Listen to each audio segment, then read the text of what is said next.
వైభవ్ సూర్యవంశీ ఒక చిచ్చర పిడుగు. అయితే ఈ చిచ్చర పిడుగు కోసం నిజం చెప్పాలి అంటే దేశ విదేశాల నుంచి కూడా ఈ అబ్బాయి ఆటను చూడడానికి వచ్చారు. ఇక ఆ ఆటను చూడడానికి వచ్చిన తన అభిమానులు కానీ ఇక లేకపోతే తన ఇష్టపడే వాళ్ళని కానీ ఎప్పుడు కూడా అస్సలంటే అస్సలు నిరాశపరచలేదు వైభవ్ సూర్యవంశీ. ఎందుకనంటే ఈ ఐపీఎల్లో దుమ్ము రేగొట్టాడు. 775 పరుగులతో ఆరెంజ్ క్యాప్ హోల్డరే కాకుండా ప్లేయర్ ఆఫ్ ది సిరీస్ గా కూడా మారిపోయాడు.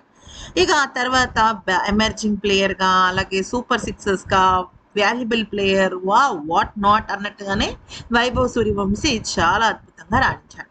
అయితే ఈ నేపథ్యంలో మన ఒకప్పటి T20 స్టార్స్ అలాగే దానికి సంబంధించిన వాళ్ళు ఏమన్నారో ఒక్కసారి తెలుసుకుందాం.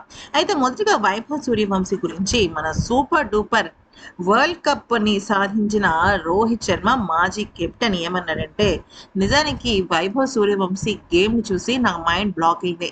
అతని లాంటి కుర్రాళ్ళు చాలా అరుదుగా ఉంటుంటారు. అయితే నేను మొదటగా ఐపీఎల్ కి థ్యాంక్స్ చెప్పాలనుకుంటున్నాను. ఎంతో మంచి మంచి టాలెంట్స్ అయితే మాత్రం ఆటలో బరిలోకి దిగుతున్నారు. వాళ్ళని చూసి చాలా సీనియర్ ఆటగాళ్ళు సైతం షాక్ అవుతున్నారు. ఇటువంటి అద్భుతమైన ఆటగాళ్లను ఐపీఎల్లో ఇంకాస్త తీసుకురావాలి. వైభవ్ సూర్యవంశీ కనుక ఇదే టెంపోని మెయింటైన్ చేసి అదరగొడితే మాత్రం తనను మించిన వాళ్ళు ఉండరేమో అనిపిస్తోంది అంటూ వైభవ్ సూర్యవంశీ గురించి రోహిత్ గొప్పగా చెప్పాడు. ఇక ఆ తర్వాత హార్దిక్ పాండ్యా మాట్లాడుతూ ఏమన్నాడంటే, అసలు వైభవ్ సూర్యవంశీ ఆట చూసినా తను సాధిస్తున్న రికార్డులను చూసినా నాకు ఒక ఫ్యాంటసిక్ మూవీ చూసినట్టు అనిపిస్తుంది. నాకు నా కళ్ళ ఎదురుగుండగా నమ్మలేని నిజం ఒకటి నడుస్తుంది అన్నట్టుగానే అనిపిస్తుంది. ఎందుకంటే అంత గొప్ప ఆటగాడు కాబట్టి. అయితే ఇక విషయంలోకి వచ్చినట్టయితే వైభవ్ సూర్యవంశీ బ్యాటింగ్ స్టైల్ కానీ తన ఫియర్లెస్ యాటిట్యూడ్ కానీ నాకు చాలా ఇష్టం. నిజానికి ఆ అబ్బాయికి అదే అందం, ఆ ఆటకి కూడా అదే ఆభరణం అని నాకు అనిపిస్తుందంటూ చెప్పుకొచ్చాడు. ఇక జడేజా తన తోటి జట్టు ప్లేయరే కదా. వైభవ్ గురించి ఏం మాట్లాడాడంటే, ప్రాక్టీస్ సెషన్స్ లో వైభవ్ నాతో చాలా ఎక్కువసేపు టైం స్పెండ్ చేస్తాడు.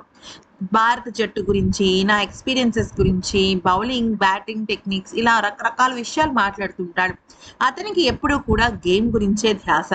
గేమ్ కాకపోతే అప్పుడప్పుడు ఫుడ్ గురించి మాట్లాడుతూ ఉంటాడు. తను ఒక ఫ్యామిలీ బాయ్, మమ్మా బాయ్ అని చెప్పొచ్చు. మమ్మ అంటే చాలా ఇష్టం.